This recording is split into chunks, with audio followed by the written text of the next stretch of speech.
So when you're not allowing any level of creativity into your life, you're going to eventually feel a bit jaded. You're going to feel like the world doesn't really have anything to offer to you. You will start to question everything that you are doing because it's not giving you the fulfillment that you're looking for. You're not allowing your mind to be free and participate in the world in such a proactive way, because creativity is innately proactive. It's you taking a step and saying, I want to tweak this, I want to tweak that, I want to bring those 2 points together, I want to make this happen. You're taking action.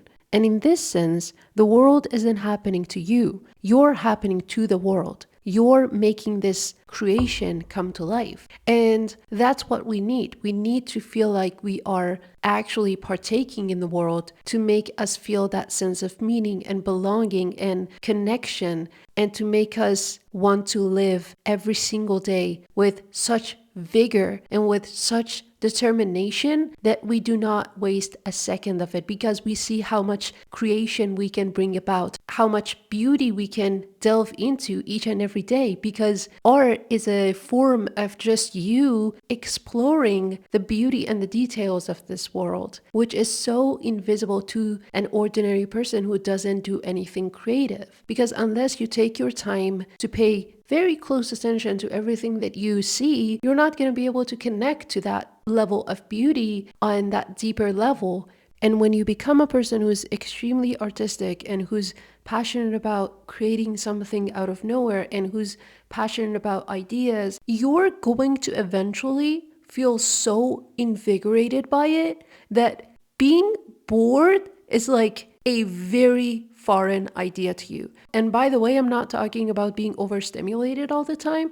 Instead, I'm talking about having a load of creative energy that you no longer feel the need to always entertain yourself from external sources, because your mind is internally entertaining to you. You're looking at the wall and seeing patterns. I don't know, that's a bit of an extreme thing to say, but you are just listening to people talk, and you come across these phrases and you want to like bring it together and make it sound funny. I don't know. You just do things in your own mind that sounds like an internal joke. It's like you having an inside joke all the time, and it's impossible for you to share that with anybody else because that's very personal to you. It's based on your creative thoughts that is not perceptible to other people. And having that sort of haven inside of you is extremely healthy for us to develop, because then you're not going to be pushed around by people. You're not going to listen to what other people are saying and follow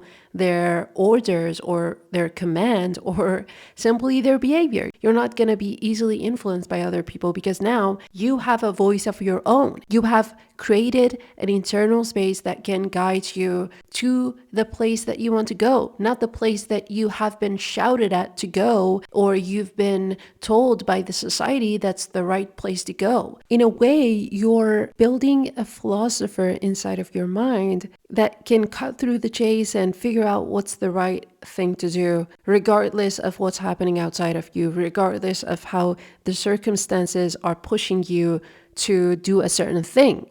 And that's so essential for everyone to have. And unfortunately, if you're not engaging in anything creative that comes from your own mind, you're going to at some point be following the herd, because you don't know what to do by yourself. You don't know how to figure things out by yourself because you've never done anything that was innately creative and was made by you and you alone. You can't trust yourself. You can't trust your own judgment. You can't trust your own results. And that's why you fear going in a different way that nobody's ever gone before. And that's why I always say, if you want to be a leader, if you want to maintain a mindset of being the one who's like really taking a different route, you need to do some sort of creative activity by yourself. It has to be your own idea. It could be a business idea for all I care. It doesn't have to be art in the traditional sense that we think about art.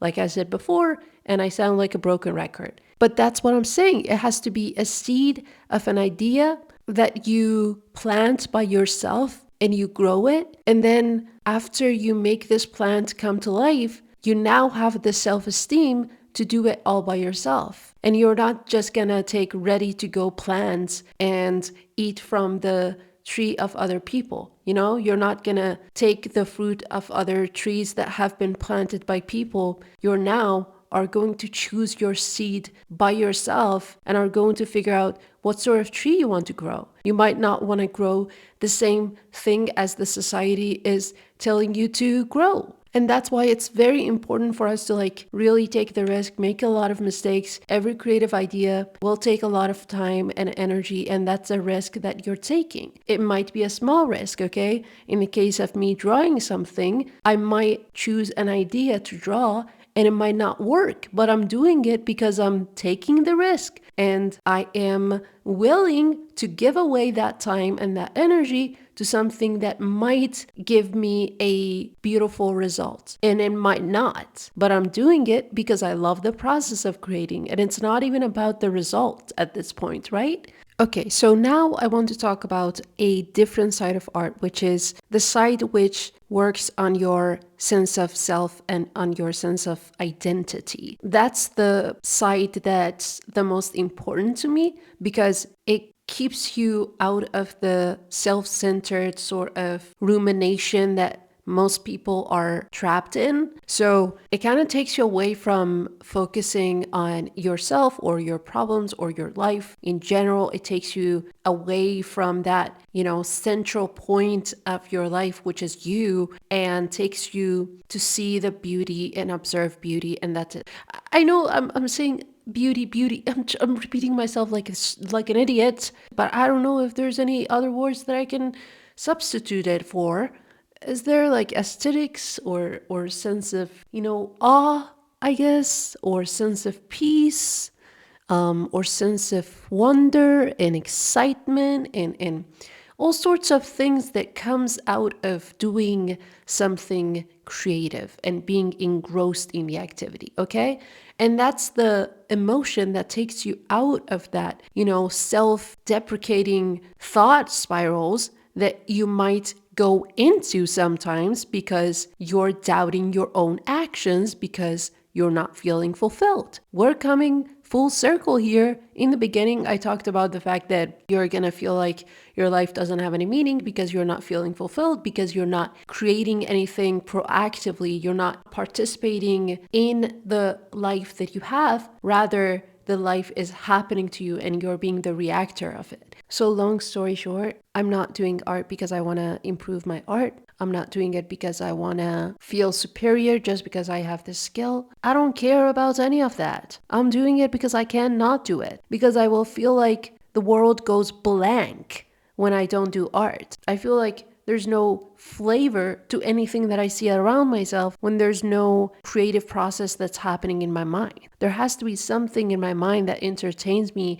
and gives me a sense of meaning that digs deeper into the world. And Leonardo da Vinci talks about this. When you're studying art and then you go study science and you figure out, oh, they're really interconnected. What I've been feeling when I was doing art is actually helping me understand science much more. And I'm speaking from experience because, I used to not have that deeper connection with scientific realm in the past. And then after doing a lot of creative tasks, I figured there's a space in my mind that's now spatially grasping the science that I am studying, right? It's like I have become better at imagination. I've become better at connecting ideas together. Now that I go into a different field, that's going to help me. And it's like a tool inside of my mind that I've created. And now it's helping me to learn and understand it so much better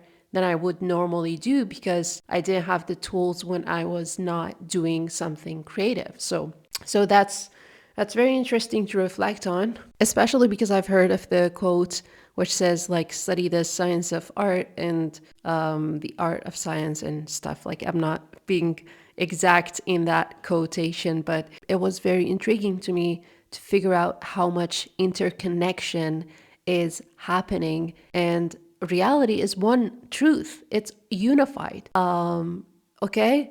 And I'm babbling here, but I just want to tell you, if you think art is super separate from science, you're incorrect. Okay? You've got it all backwards. I guess that was it for today. I appreciate you being here, and I'll see you in the next one.